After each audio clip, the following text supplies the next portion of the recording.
Nin ye an ka podcast sendaɲɛko 101 ye min bɛ lase Banɛma Sogoba ani Nathaniel Danbele fɛ.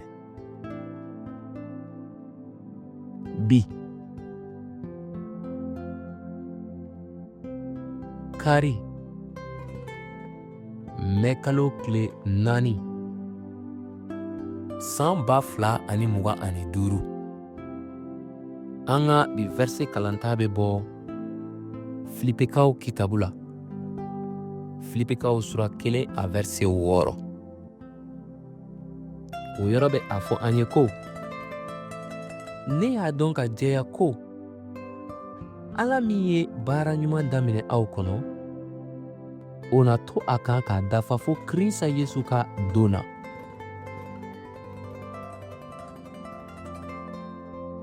Ala tɛ baara foyi daminɛ ani o kɔ ka o baara bila ten. A ye baara min daminɛ i la, a kɛra i ka danaya ye wo, i ka yɛlɛmali ye wo, wala i ka weleli, a bɛ a dafa ni kantigiya ye ani dafalenya fana. A bolow tɛ yɛrɛyɛrɛ, a ka kolatigɛlenw tɛ bɔ a ma. Welewelekan de ye nin ye ko i kana na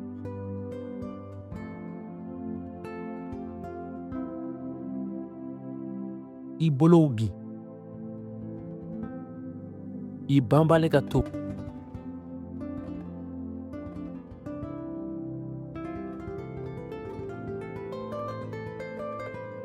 i jigi dalen ka to sankolo la Ala ka ko bolodalenw kan.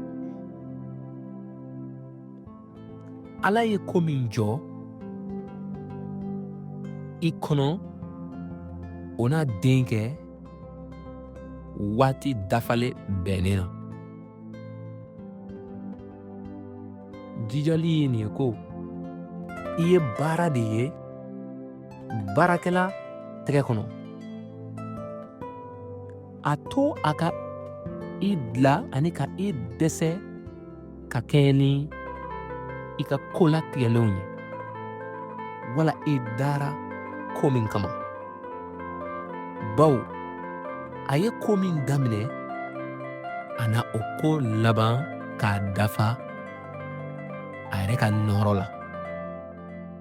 Ni laseli kɛra ka bɔ Délivré par Christ yɔrɔ ka kibaru duman fɔ ni dɔnkiliw ye.